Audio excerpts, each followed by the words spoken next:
tayo po'y nanghihina, pero hindi po kayo tataka bakit tayo nandito. Despite na pagod tayo, nanghihina, puyat, baka ang Diyos ay gumagawa ng mabuting bagay sa ating buhay. Amen po ba?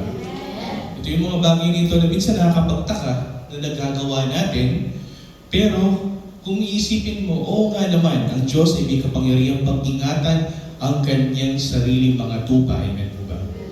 Kaya ngayong gabi, kapatid, sa pag-aaral ng mga salita Diyos, samahan niyo po ko sa maikling panalangin. Aba, maraming salamat at idinako po kami ngayong gabi na ito upang ikaw ay mapuri, masamba, maluwalhati sa aming buhay. Sa aming pag-aaral ng iyong pala ng salita, O Diyos, buksan mo ang aming mga pangunawa, naway ang aming mga bulag ng mata ay makakita, at tayong mga pusong bato ay maging pusong totoo, upang marinig namin ang tunay na Ebanghelyo at parinig namin ng mga salita na siya nagbibigay sa amin ng kalakasan sa aming pamumuhay dito sa bundok ito.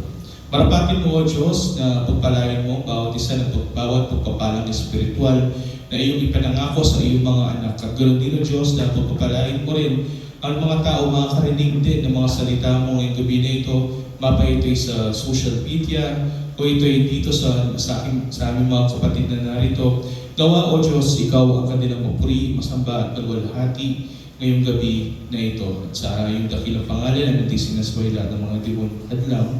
Sa the name of Jesus, we pray. Amen.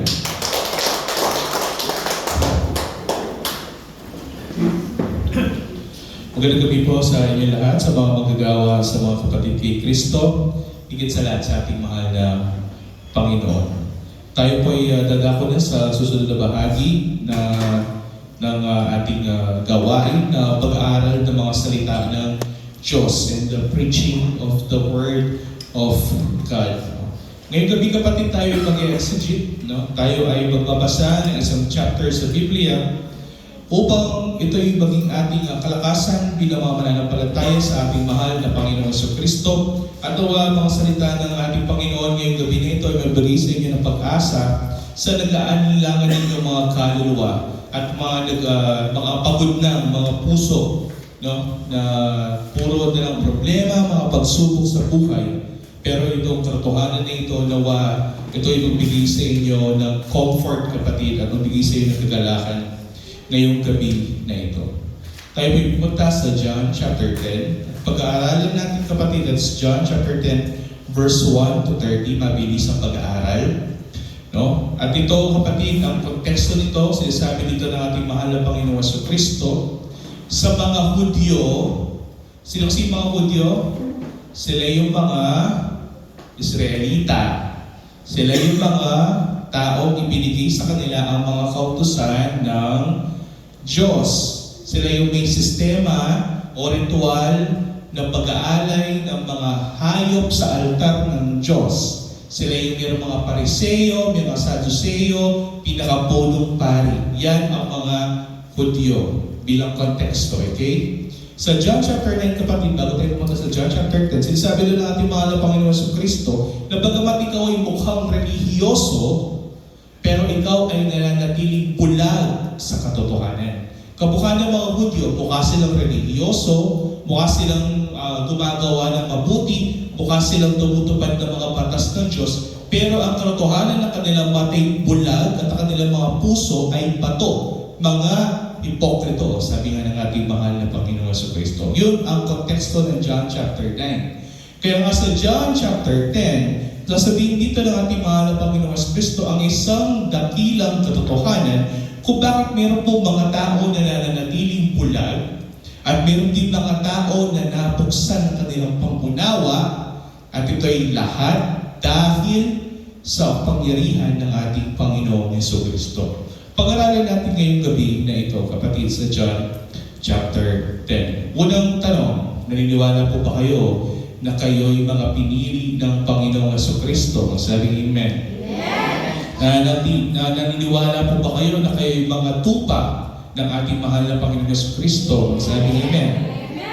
At yung mga naniniwala na sila'y tunay na mga tupa ng Panginoon, magsabing Amen. Okay, bakit ko po in-emphasize yung tunay? Kasi meron din pong mga lobo at mga kambing na nagpapanggap katimbang lamang ng mga tupa. Pero ang mga totoong tupa ng ating Panginoon Jesucristo ay mayroon pong seguridad sa kanilang kaligtasan. Yun yung pag-aaralan natin ngayong gabi na ito sa John chapter 10. Babasahin ko ito kapatid at explain natin isa-isa. At samahin niyo po ako, hindi naman po ito mahirap sundan sapagkat may Biblia din kayo na hawak ninyo at may Biblia din tayo sa ating screen, no? Upang mas dami natin maintindihan. Sabi ito, ang nagsasalita po dito sa kontekstong ito ay ating mahal na Panginoong Jesucristo nung siya ay nagkatawang tao at ang kanyang mga kausap ay ang kanyang mga kalahi. Sino mga yan? Ang mga Hudyo. Okay, so this is the context, alright? Sabi niya dito, verily, verily, o katotohanan, truly, truly, sinasabi ko sa inyo, ang pumapasok sa hindi pintuan ng kulungan ng mga tupa, kundi umaakyat sa ibang daan, ang taong iyon ay tulisan at magnanakaw. Context. Noong unang panahon, actually doon sa mga araw na iyon, ngayon, meron pong mga tao na nag-aalaga ng either tupa, or kambing, or baka, kung ano pong hayop yan. Pero noong unang panahon, kapatid ang pastol, pag nangangalaga siya ng tupa, ang kanyang mga tupa ay may isang kulungan. At yung kulungan na yun, kapatid, ng kanyang mga tupa, meron siyang iisang pintuan lamang. May kulungan, tapos hindi po siya maraming pintuan, may isang pintuan lamang. At yung pintuan na yun, kapatid, ay mahaba, para siyang lagusan na mahaba, para pag lumalabas, pumapasok yung mga tupa, nakalinya na sila. So parang may kulungan. Ito yung kulungan, square. Pero yung gate, kapatid, kung saan yung bukasan ng pinto, mahaba po yan. Hindi pa siya pa-square lang. Yung gate na yun, mahaba pa siya, tapos doon pa lang yung pintuan. Para pag lumalabas yung mga tupa, naglilinya sila at medyo kontrolado yung paglabas nila kasi mas konti yung lumalabas at mas konti din yung pumapasok. Yung ganyan yung estado or ginagawa na method or procedure ng mga pastol noong unang panahon. Para lang maintindihan natin. So may kulungan ng mga tupa, tapos may isang pintuan. At yung nangangalaga sa pintuan na yon, of course, kung may tupa, mayroong pastol. Siya lamang yung may control noong pintuan na yon. Maintindihan ba? Okay. So ito yung ilustrasyon ng ating mahal na Panginoon Jesucristo. May pastulan, may kulungan, at may pintuan. Sinasabi niya dito sa verse 1 na mayroon daw mga tao na hindi pumapasok sa pintuan ng kulungan ng mga tupa, kundi sila ay nag-over the bakod. Ibig sabihin, wala silang access doon sa pintuan, sila ay pumapasok sa mga lugar na hindi naman kailangang pasukan. Sinasabi dito mga ating mahal na Panginoon Jesucristo, yung mga gumagawa nun ay hindi ang totoong pastol, kundi sila yung mga tulisan at mga magnanakaw. Bakit? Kasi ang magnanakaw at ang tulisan ay hindi dadaan sa mismong pintuan. Diba? Sila ay dadaan kung saan pwede silang magnakaw at kumuha ng mga tupa ng may-ari ng pastol. Kaya sinasabi niya dito, ang isang tulisan at magnanakaw ay kailanman hindi dadaan sa pintuan ng kulungan ng mga tupa. So meron siyang sinasabi dito, meron tulisan at may mga magnanakaw at siya bilang pastol. Sa verse 2, ngunit ang pumapasok sa pintuan ay siyang pastol ng mga tupa. So meron na tayong dalawang difference. Yung pastol na nakakapasok sa pintuan ng kulungan ng mga tupa at yung mga magnanakaw na hindi pwede pumasok sa pintuan, pumapasok lamang sila sa mga bakod ng over the bakod kasi wala silang access doon sa pintuan, no? Hindi sila yung totoong pastol. So sa verse 3, pinagbubuksan siya ng bantay sa pinto. Sino yung pinagbubuksan dyan? Yung pastol. Diba? Kapag ang pastol ay pumapasok sa kanyang sa kulungan ng kanyang mga tupa, siya ay pinagbubuksan pinagbubuksan siya ng bantay sa pinto at pinapakinggan ng mga tupa ang kaniyang tinig. Let's pause there. Sino daw yung nakikinig? Sino daw yung mga nakikinig dito? Ang tupa o ang pastol? Ang tupa. So ang tupa ay nakikinig sa tinig ng kaniyang pastol. Ganyan po ba? Ang bata, kapag isinilang at iiyak ang bata, yung unang-unang niyang maririnig ay ang boses ng kanyang nanay. Kaya every time na ang nanay ay nasa malapit sa bata, kapag nagsalita ang nanay, iiyak ang bata. Kasi ang bata, kilala niya ang tinig ng kanyang nanay. No? Ganyan din ang mga tupa. Ang mga tupa, kilala nila yung tinig ng kanilang pastol. So, sinasabi ito ng ating mahal na Panginoon Kristo, ilustrasyon pa lang ito So, mayroong pastol at mayroon siyang mga tupa. At yung mga tupa ay pinapakinggan ang tinig ng kanilang pastol. Tinatawag niya ang kanyang mga tupa sa pangalan at sila'y inihahatid papalabas. Makikita mo dito kapatid na itong pastol daw na ito, kilala niya ang kanyang mga tupa sa pangalan. What does that mean? Na ang pastol ito ay may personal na relasyon sa kanyang mga tupa. Kahit gaano pa karami yung mga tupa na yan, kilala niya kung sino si Pedro, kung sino si Pablo, kung sino si Zach, kung sino si Noel, kung sino si Ivo. Kilala niya kung sino yung mga tupa niya kasi siya mismo ang nag-aalaga ng kanyang mga tupa. Okay, naiintindihan na ba? Itong pastor daw na ito, kilala niya yung kanyang mga tupa sa pangalan, signifying that there's a personal relationship between the shepherd and the sheep. Okay? 4. Kapag nailabas na niya ang lahat ng kanya, meaning this is ownership, kapatid. Kapag sinabing ng kanya, ibig sabihin siya ang may-ari ng mga tupa na ito. Amen? Ang pastol ang may-ari ng mga tupa na ito. Sinasabi ba dito na mayroong ibang nagmamay-ari sa mga tupa? Wala. Siya lamang ang nagmamay-ari ng mga tupa na ito. Kapag nailabas na niya ang lahat ng kanya, which is ang kanyang mga tupa, ay namumuna siya sa kanila at sumusunod sa kanya ang mga tupa sapagkat kilala nila ang kanyang tinig. Makikita mo dito kapatid na kapag lumalabas mula sa kulungan papunta sa pastulan ang mga tupa, nauuna lagi ang pastol. Bakit nauuna lagi ang pastol? Kasi siya po yung nagdedirect. Siya po yung nagsasabi kung saan dapat tumaan yung mga tupa patungo sa pastulan. Amen? So, Psalms 23, mayroong dalawang hinahawak ang pastol. Ano yan? Ang kanyang pamalo at ang kanyang tungkod. Okay. Ganyan din ang pastol. Kapatid, bakit siya may pamalo? Upang sa mga tupa na nawawalan ng landas, papaluin niya upang bumalik sa tamang landas. At bakit siya may tungkod? Upang yung tungkod na yon ay masunod o masundan ng kanyang mga tupa. So dito kapatid, sasabi dito ng ating mahal na Panginoon Kristo na itong pastor na ito kapag siya ay lumalabas, siya ay nauuna upang masundan siya ng kanyang mga tupa. So inilalabas dito pupunta sa pastulan at namumuna siya sa kanila. At yung mga tupa daw na ito, yung mga totoong tupa, yung kanya, yung mga totoong tupa ay sumusunod sa kanya. Bakit? Kasi ano yung katangian daw ng tupa na meron sa kanya? Sapagkat kilala nila ang tinig ng pastol. Amen po ba? So merong personal relationship.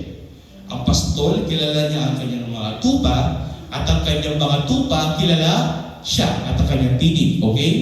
So let's keep this very simple. Naintindihan? May shepherd, may sheep. They have personal relationship. Kilala niya, ang shepherd kilala niya ang kanyang mga tupa sa pangalan at ang mga tupa kilala ang kanilang pastol sa pamamagitan ng kanyang tinig. Okay. 5. Ngunit hindi sila susunod kailanman sa iba. Ito yung maganda. Ngunit hindi sila. Sino sila dyan? Yung mga tupa. Kasi sila sumusunod sa pastol, di ba? Ang sabi ito ng Panginoon, itong mga tupa daw na ito ay hindi susunod kailanman. sa iba. Meaning, itong mga totoong tupa na ito, na pagmamayari ng pastol na ito, dahil kilala nila ang kanilang pastol, sa pamamagitan ng kanyang tinig, kailanman hindi sila susunod sa ibang mga pastol. Hindi sila susunod sa kahit kanino man, kundi sa kanilang pastol lamang. Amen po ba? At sinasabi dito, hindi sila susunod kailanman sa iba, kundi lalayo sila sa kanya. Lalayo sila sa mga hindi nila kilala. Diba? For instance, ako yung nagmamayari ng mga maraming tupa, pero biglang dumating si Ses. Kahit asawa ko siya, kahit anong gawin niya, yung tupa ay hindi susunod sa kanya. Kasi sino ba yung kilala ng mga tupa? Ako lang, bilang kanilang pastor. At ito yung sinasabi ng Panginoon, hindi daw sila susunod sa iba kailanman, at sila lalayo sa mga hindi nila kilala. Sapagkat hindi nila kilala ang tinig ng iba. Tingnan natin dito, ano yung katangian doon ng tupa na ito? Hindi nila kilala ang tinig ng iba. Merong isang tinig lamang ang kanilang kilala, ang tinig ng kanilang pastol. Siya lamang. Wala nang iba pang kilala, kundi ang kanilang pastol lamang. Kaya dito, sinasabi natin, mahal na Panginoon Kristo is laying out the framework before He will declare something that is very important. Sa 6, sinabi ni Jesus sa kanila, ang pagkakambing na ito, subalit hindi nila naunawaan ang mga bagay na sinasabi niya sa kanila. Sino again yung kausap ng Panginoon dito? Ang mga Hudyo. At hindi nila nauunawaan ito sinasabi ng Panginoon. Kaya nga ito, ang sinabi niyang muli sa kanila sa verse 7. Kaya muli, di ba, iulit ng Panginoon.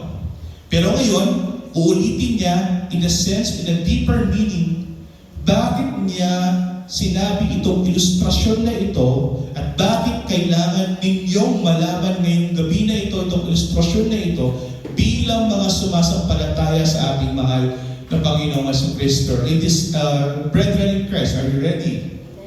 Okay, so Jesus is going to reveal something that is very important to us tonight. Sabi dito, kaya muling sinabi sa kanila ni Jesus, sinabi niya, katotohanang sinasabi ko sa inyo, alam niyo yung pintuan kanina? Sabi niya, ako ang pintuan ng mga tupa. Sabi niya. Alam niyo ba, di ba may pastol kanina? Sabi niya. Hindi lang yung pastol. Alam niyo yung pintuan? Kung saan nakakulong yung mga tupa? Kung saan sila nakakalabas, nakakapasok sa kanilang pastulan? Ako yun, sabi niya. He personalized the door. Kapatid, He said that He is the door. Siya lamang ang daan ng mga tupa. Diba? Ano sabi doon? Saan ba pwedeng dumaan yung mga tupa na nakalabas-pasok mula sa pastulan? Sa pintuan lang ngayon. Wala nang ibang daanan kundi ang pintuan lang ngayon. Ayun ba? And this is Jesus laying out a framework from John chapter 10, 11, 12 to 14 when He says, I am the way, the truth, and the life. This is Jesus foreshadowing that He is the only way. Siya lamang ang tanging daan. Sasabi niya dito na siya daw ang pintuan ng mga tupa. Tingnan natin sa 8. Ang lahat ng nauna sa akin ay mga tulisan at mga magnanakaw. Subalit hindi sila pinakinggan ng mga tupa. How is this important? Ang sinasabi ito ng ating mahal na Panginoon sa Kristo na siya bilang pastol ay may nauna sa Kanya. Meaning, before siya nagkatawang tao, mayroon mga nauna sa Kanya. Amen po ba? Sino yung mga yan? Iba't ibang mga hari, iba't ibang mga kapangyarihang mga tao, iba't ibang mga mananako, no? Noong unang panahon. Pero sabi ng Panginoon sa Kristo, ang mga tunay na tupa, ang mga tunay na Kanyang mga tupa, kahit gaano ba makapangyarihan itong mga magnanakaw na ito at itong mga tulisan na ito, hindi sila kailanman pinakinggan ng Kanyang mga tupa. Imagine that.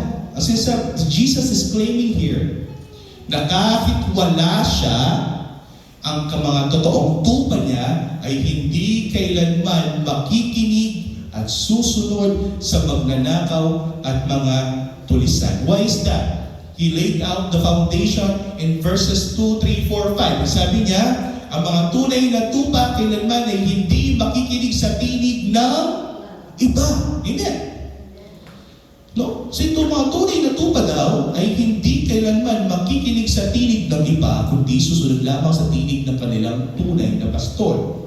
Na tinulit dito ng Panginoong Jesucristo, di ba may iba magnanakaw, di ba may mga tulisan, ang mga tupa ko, kahit makita nila itong magnanakaw na ito at mga tulisan na ito, hindi sila susunod sa kanila. Hindi sila makikinig sa kanila. Now, tonight, I'm telling you, ang sinasabi ito ng Panginoon sa Kristo is something that is going to be revealed to you tonight. 9. Sabi nito, ako ang pintuan, sabi ng Panginoon, ulit niya, ang sino mang pumasok sa pamamagitan ko, okay, what's John chapter 14? Again, sabi niya, I am the way, di ba?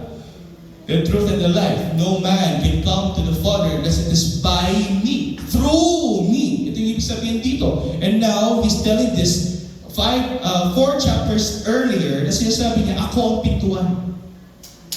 Ang sino mang pumasok sa pamamagitan ko ay maliligtas. Ladies and gentlemen, this is in reference to salvation. Ito yung kinalaman sa kaligtasan ng kanyang mga tupa. At sinasabi dito ng ating mahal na Panginoon Kristo, when you say kaligtasan, what does that mean? Ang kaligtasan ng kaluluwa ng mga tunay na tupa ng Diyos. This is an illustration. Sabi niya, sino man ang pumasok sa pamamagitan ko, through me and by me, ay maliligtas at papasok at lalabas. Meaning, itong mga tupa na ito na pumasok sa pamamagitan ng ating mahal na Panginoon Kristo ay malaya na nakakapasok at nakakalabas. Now, this is mirroring something that we always say, that in Christ we are free. Amen ba? Amen. That in Christ, the shackles of sin, that we are not slave to sin anymore, that we are free in Christ. Okay? So this is mirroring Jesus telling us that the sheep are free from sin. Sinasabi dito na ang kanyang mga tupa ay malayang nakakalabas-pasok sa kanyang kulungan at makakatagpo ng pastulan. Hindi kailanman nagugutom yung mga tupa na ito. Kapag gusto nilang kumain, lalabas sila sa kanilang kulungan at kakain sila sa pastulan. Kapag gusto nilang pahinga, mula sa pastulan, papasok sila ulit sa kulungan at sila'y magpapahinga. Itong mga tupa na ito, kailanman ay hindi napapabayaan. Ano po ba? Naintindihan ba? Kaya sabi niya, pwede silang, malaya silang nakakalabas pag gusto nilang kumain at malaya silang nakapasok pag gusto nilang magpahinga. At nakakatagpo sila ng pastulan. What's pastulan kapatid? That's pasture. Ang mga tupa ay kumakain ng damo. At pag sa pastulan, kapatid, ito ay isang malaking lupa na maraming damo. Okay? 10. Ito yung lagi sinasabi ni Papa. No? Ang magnanakaw ay dumarating lamang upang magnakaw. Sabi niya. So he's trying to contrast himself. Sinasabi niya, may pinagkaiba sa toong pastol at sa mga magnanakaw. Ang magnanakaw ay dumarating lamang upang magnakaw, pumatay at pumuksa. Meaning, sinasabi niya dito na kapag hindi ka pastol, pag ikaw ay pumasok at nagpipilit na pumasok sa kulungan ng mga tupa, ang tanging hangarin mo ay magnakaw, pumatay at pumuksa ng mga tupa ng pastol. Tama ba yan? Yes. Diba? Yan, totoo yan. Ang totoong ginagamit na ginagawa ng isang magnanakaw. Magnanakaw ay magnanakaw, papatay, at pupuksa. Pero, sabi ng Panginoon, ako'y bilang pintuan at bilang pastol, ako'y pumarito upang sila'y, sino sila dyan? Ang mga tupa. Upang sila'y magkaroon ng buhay. Then this is a very sharp contrast. Ang magnanakaw ay pumapatay, pero ang pastol ay nagbibigay ng buhay. This is John chapter 14 again. I am the way, the truth, and the life. No? Ito yung sinasabi ng Panginoong Jesucristo na mayroong mga ibang elemento sa mundong ito. Kahit mga tao pa na nagpapanggap ng mga nagpapanggap ng mga pastol, pero totoo ang kanilang hangarin, ibang nakaw, pumatay at pumuksa. It doesn't really matter kung sino pa yan, ang diablo, or isang false preacher, o isang tao na nagpapanggap lamang. No? It doesn't really matter kung sino yan. The point here is, it's a sharp contrast. Merong mga tao, or ang diablo, na pumapatay, pero ako ay nagbibigay ng buhay. Sino daw ang binibigay niya ng buhay? Yung mga tupa. Inan po ba? So, tayo nga Alex doon, may exclusivity dito, kapatid. Sino daw yung exclusive lang na nakakatanggap ng buhay mula sa pastol? Ang mga, for instance, may dumating na kambing. Tingin mo, papakainin ba siya ng pastol? Hindi, kasi hindi siya sa kanya. Inan po ba? At kailanman yung kambing, hindi rin siya lalapit sa pastol na yun. Bakit? Kasi hindi siya tunay na tupa ng pastol. Okay. So this is a sharp contrast. There is a thief and there is a shepherd. Ako'y pumarito upang sila'y magkaroon ng buhay at hindi siya nagtapos doon. At magkakaroon nito ng may kasalanan. This is life overflowing. Amen po ba? Parang sinasabi ng Panginoon na ang dakilang pastol ay nagbibigay ng buhay na walang hanggan, di ba? Buhay na may kasaganahan. No? Napakaganda, napakinggan. 11. Ito na. This is the declaration. Dito na lang papakilala ang Panginoong Jesucristo. Ang sabi niya, may magnanakaw, may pastol, may tupa. Yung mga tupa ay mga nakikinig sa kanyang pastol. Amen po ba? Alam niyo yung pastol na yan kung sino? Ako, sabi niya. This is the declaring na ating mahal na Panginoon Kristo. Ako! Kailangan maintindihan to, sabi niya sa mga Hudyo. Ngayon din na sinasabi ko sa inyo ngayong gabi na ito. Ako, sabi ng Panginoon sa same declaration, hindi na siya sinabi, ako ang pastol, kundi ano sinabi niya? Ako ang mabuting pastol. I am the good shepherd. Sinasabi niya dito, kapatid, may pastol. Oo, may pastol at may mga tupa. Pero kahit may pastol, meron pa rin mga masasamang pastol. Pero meron din mga mabuting pastol. At dito sinasabi ng Panginoong Kristo, ako ang mabuting pastol. Bakit dito nasabi sa kanyang sarili na siya ang mabuting pastol? Next. Dahil ibinibigay ng mabuting pastol ang kanyang buhay para sa mga tupa. How is that very relevant? Meaning itong pastol na ito ay handang isakripisyo ang kanyang buhay para sa buhay ng kanyang mga tupa. No? Very good. 12. Sabihan dito, well, ang upahan at hindi pastol. Nasisabi ito pag sabi upahan, ikaw ang may-ari ng mga tupa, pero nangungupahan ka ng ibang tao para magbantay sa kanila. Yan yung upahan dyan. Ang upahan at hindi pastol, o yung mga tao lang na nagbabantay ng mga tupa, pero hindi sila yung pastol, at hindi may-ari ng mga tupa, nung makitang dumating ang asong gubat, which is ang lobo, ay pinabayaan ang mga tupa at tumatakas. Bakit? At inaagaw sila ng asong gubat at ikinakalat. Bakit kaya itong mga inupahan lang ng tao na ito at yung mga hindi pastol na nagbabantay sa mga tupa, nung makita nila ang lobo ay tumatakas lamang. Bakit? Kasi wala silang pakialam sa mga tupa. Bakit kaya? Kasi wala silang personal na relasyon sa mga tupa. At di mo bala mo itong pong seseng aso. Pasyempre, pasisiming aso ka rin alawang tao.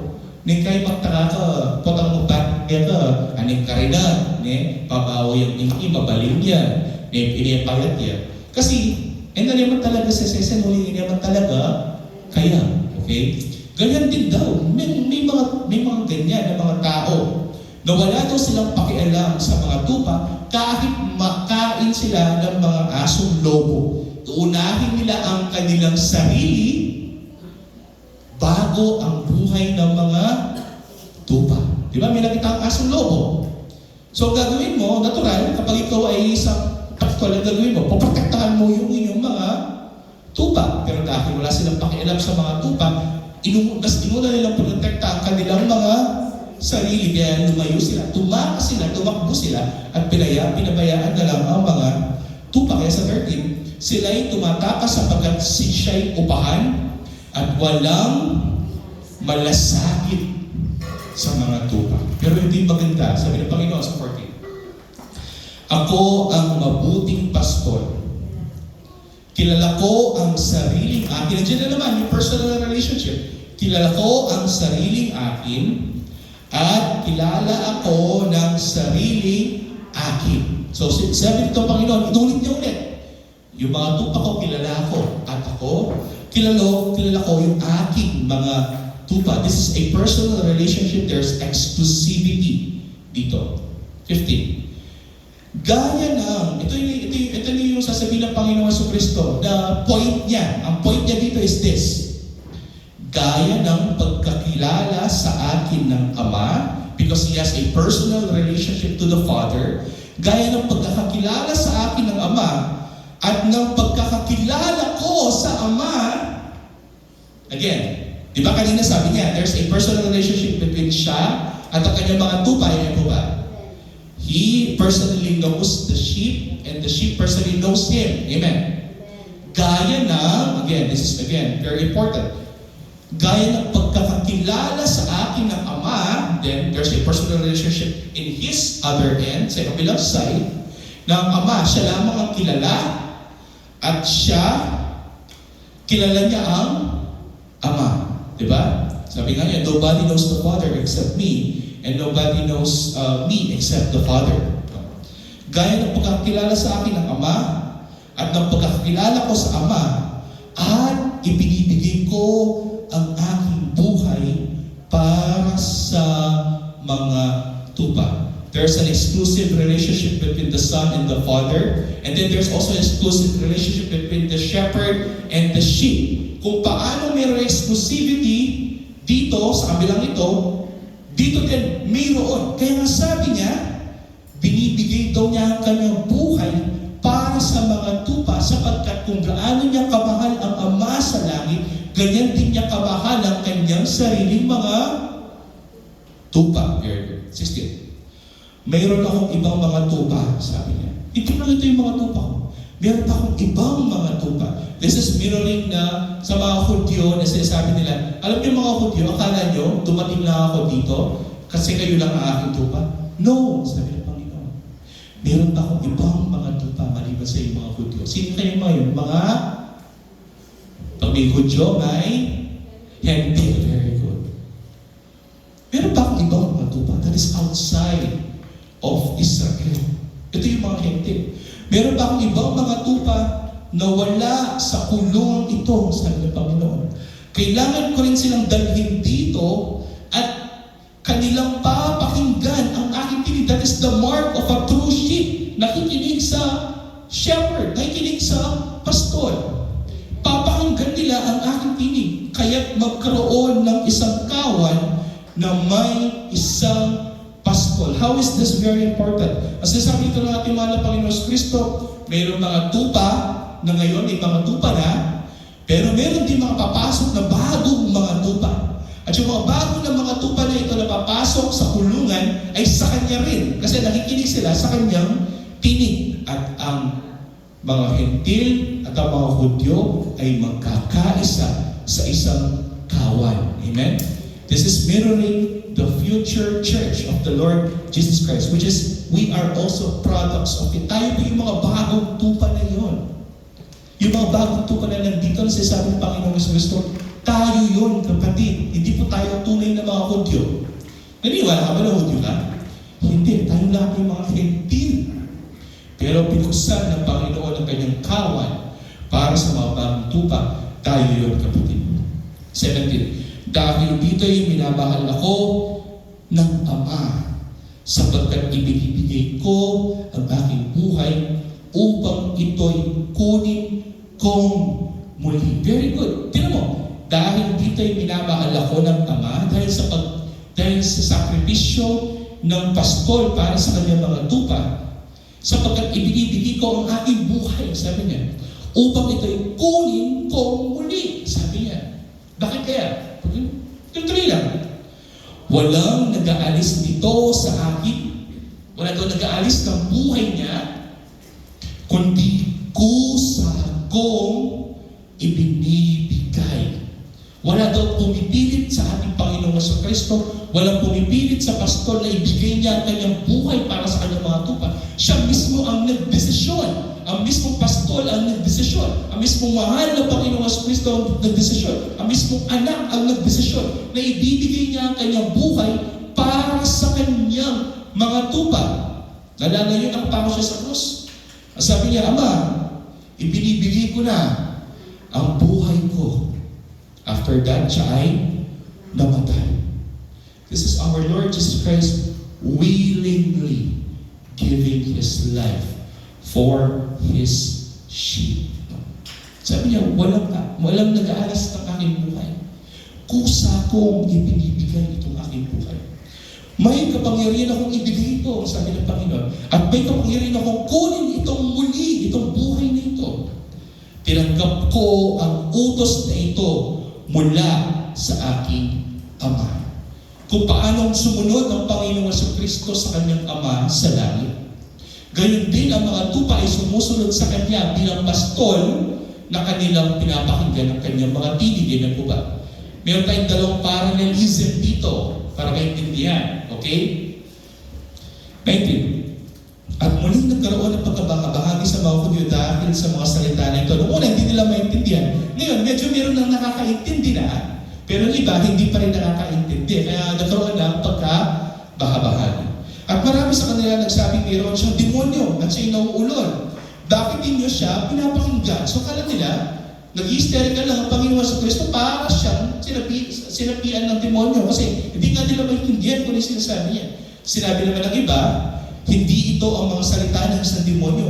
Kaya ba ng demonyo na magbukas ng mga mata ng bulag? That is, meron rin John chapter 9. John chapter 9 may mga bulag ng mga Hudyo. Pero ngayon, narinig nila itong salita ng Panginoon sa Kristo. Meron mga nanatiling bulag, pero meron mga taong hindi nananatiling bulag. So, makikita mo dito, sabi nila, napopossess siya ng bad spirit. Pero meron iba, no, this is not the possession of bad spirit. Kasi nabuksan na ang kanilang mga mata. That is grace, that's biyaya. Na itong mga tao na ito, nung una sila mga asong ulol na para bagang sinasabi nila sa ating mahal na Panginoon Kristo na hindi siya katiwa-tiwala, pero after nila marinig ang mga salita ng Panginoon, meron mga tao talaga na mabubuksan ang kanilang mga paunawa at meron mga tao na hindi mabubuksan ang kanilang mga pangunawa. 22. Nang panahon iyon sa Jerusalem ay kapistahan ng pagtatalaga, noon ay tag-ina, no? Medyo malamig. At naglalakad si Jesus sa templo sa portiko ng Solomon, kaya pinalibutan siya ng mga Hudyo, same Jews, ito mga Hudyo na ito, parehong mga Hudyo, at sinabi sa kanya, hanggang kailan mo kami ilalagay sa alanganin kung ikaw ang Kristo, sabihin mong maliwanag sa amin. Tama na yung mga parabolang yan. Tama na yung mga pa-ilustrasyon mong yan. Sabihin mo sa amin ng malinaw, ikaw ba ang Kristo na aming hinihintay? Ito yung sinasabi ng mga Hudyo. Mamaligwalag. Ito ba, sasabihan na ng Kristo karela, kung ninuya, ede mo ay tingdyan, uling bulag lang. Okay? Naintindihan ba? 25. Sinagot sila ni Jesus, malapit pa tayo matapos. Sinabi ko na sa inyo, sabi niya. Sinabi ko na sa inyo. At hindi kayo naniwala.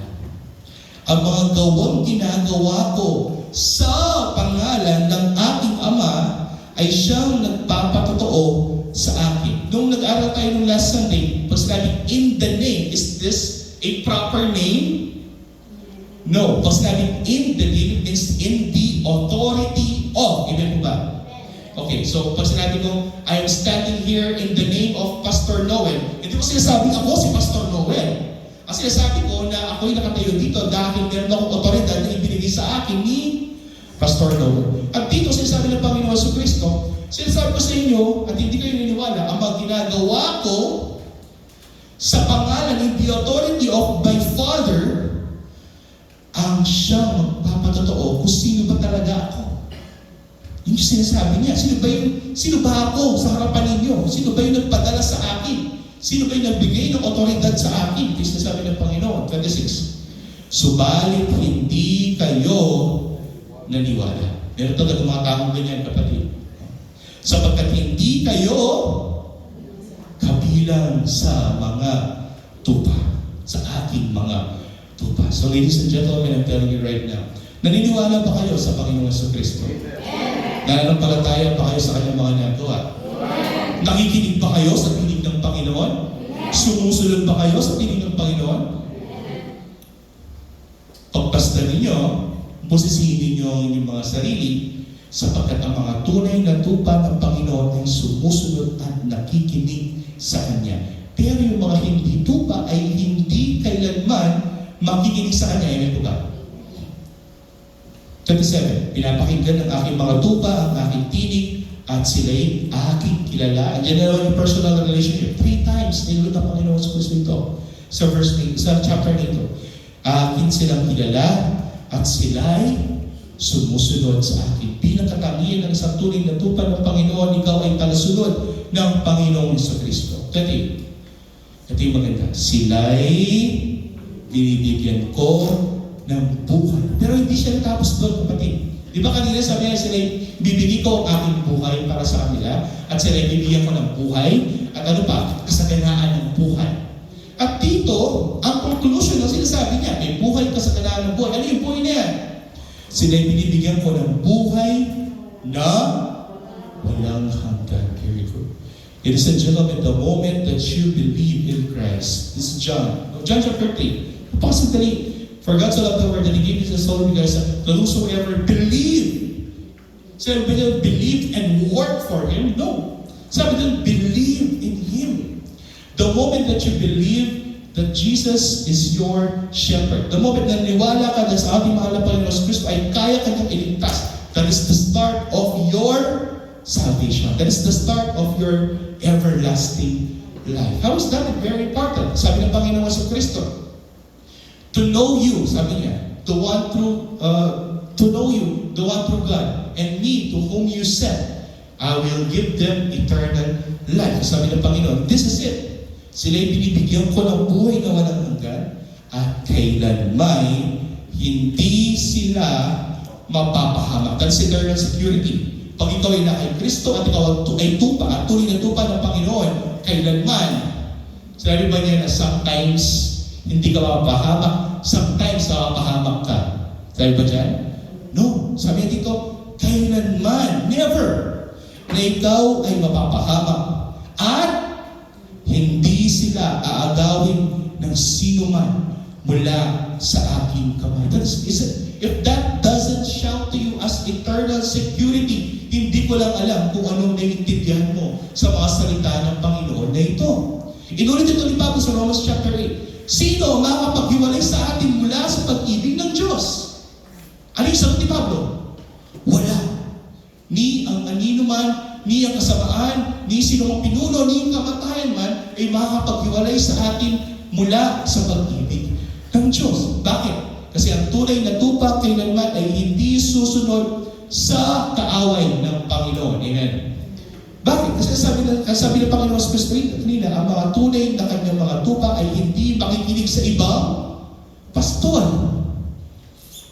No? Kaya nga mayroong mga Kristyano na on and off. No? Minsan susunod sa Panginoon, tapos bigla na lang susunod sa Diablo, tapos susunod sa Panginoon, tapos susunod sa Diablo. Sabihin niyo ba, tunay na tupa yung mga yun? Kasi ang mga tunay na tupa ng Panginoon ay hindi nakikinig sa ibang tinig. Okay? So this is a verifying factor. Now, are you a true sheep of God? Ikaw ba ay tunay na tupa ng ating Panginoon sa Kristo? Busisihin mo ang iyong sarili.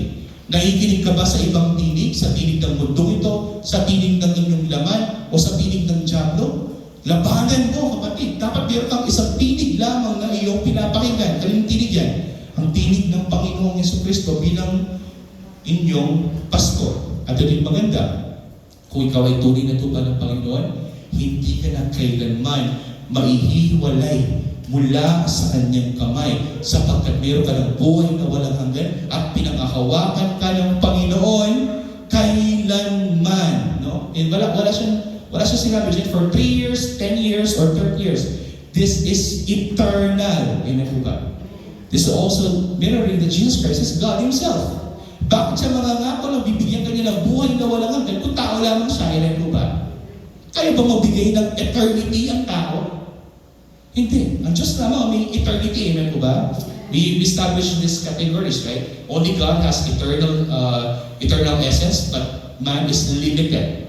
Diba? Sabi niya dito, binibigyan niya ng buhay na walang hanggan at kailan may hindi na sila papahamak at hindi na sila agawin ng sinuman sa aking mga kamay. Continue. Ang mga ibinigay sa akin ng aking Ama ay higit na dakila kaysa sa lahat. That's John chapter 6. Merong ibinibigay ang Ama sa ating mahal na Panginoon Kristo. Ito mga tupa na ito at sila'y dakila sa lahat. Why is that? Kasi ang kanilang pastol ay ang pinakadakila rin sa lahat. And there's a declaration here. Bakit nasasabi ng Panginoon Kristo na siya'y dakila sa lahat? At walang makaagaw nito mula sa aking sa kamay ng Ama. So meaning, ang umahawak sa kanila ay hindi lamang ang Panginoong Jesucristo. Hindi lamang ang pastol yung umahawak sa mga tupa na ito. Meron pang isa na player na umahawak din sa kanila. Sino? Ang Ama sa langit. Sabi dito, at walang makakaagaw ng mga ito sa kamay ng Ama. Kanina sabi niya, walang makakaagaw man sino man sa aking kamay. Sabi niya, diba tayo sa 23, sa 28. Walang makakaagaw kundi hindi sila aagawin ng sino man sa aking kamay. Siya ang ating mahal na Panginoon Kristo. And then, on the next verse, sasabihin niya, walang makakaagaw din sa kanila mula sa kamay ng Ama. How is that? The next verse. Ako at ang Ama ay isa. This is the Lord Jesus Christ declaring that He is God Himself. At paano natin nalalaman yan? Yung reaksyon ng mga Hudyo na sinabi ng ating mahal na Panginoon Kristo ito ay nagpulot ng mga bato at ready na silang batuhin ng Panginoon Kristo because they know that this is blasphemy.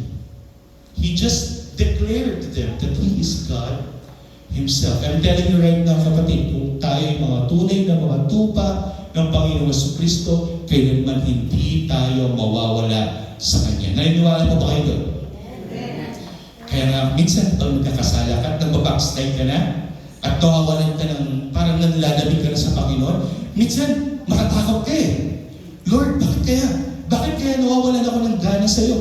Bakit kaya para bagang tinatabad na akong magsamba? Parang wala na akong pakialam sa iyong mga salita. Ano ba? Tunay ba akong tupa? Ako ba'y tunay mong tupa? Kasi yung tunay na tupa ay nakikinig sa kanyang pastol. And now, naintindihan na natin. Ang tunay na tupa ay nakikinig sa tinig ng pastol. And how is that? Read your Bible, ladies and gentlemen. Basahin ng kanyang mga salita. Unawain ang kanyang mga salita. Pakinggan ng kanyang mga salita. At paano natin gagawin yun? Ang Biblia, kapatid. Yan ang salita ng pastol. At kung nais ninyong makinig sa inyong pastol, at kailanman ay hindi na mawalay pa sa inyong pastol, unahin ninyong mahalin ang kanyang mga salita. Amen. Unahin ninyong kilalanin ang kanyang tinig. Amen. And what more na gagawin natin yan, kundi yung basahin at pakinggan ang kanyang mga salita. Amen? Kailanman, hindi na kayo mawawali pa sa dakilang pastol o kayo tunay na tupa ng Panginoon. Kaya matutun kayo pong manyaman. Knowing na dyan lalo pong mangyari kayong biyatamo, balo tamo, na ang bikawani, king kikatamong pastol, na etamong mikawani, kang Kristo, hindi etamo yung kaladwata mo, baka ang klaya mo yan, uling yan kikatamong pastol. Amen? At hindi na siya pastol, siya ang mabuting pastol ng mga tupa na kanyang minamahal. Okay? Tayo na naman. Ama, maraming salamat sa salita. Maraming salamat o Diyos sa kalakasan na ito. Maraming salamat sa kagalakan na ibigay mo sa amin. Maraming salamat o Diyos sa katotohanan na ito, na alam namin na Ikaw ang nag-iingat sa amin at nagpapatubay sa amin bilang aming dakilang pastol. O Lord, salamat sa buhay na walang hanggan na aming tinanggap mula sa iyo. Salamat o Diyos na kami patuloy na nagiging tapat at sumasampalataya sa iyo. Alam namin na ito yung mga dakila mo mga gawa sa aming buhay. At nawa o Diyos, magpatuloy ang biyaya sa aming buhay. At ito'y manatili, magpakailanman. At ito'y salamat talangin sa mga pangalan ni Yesus.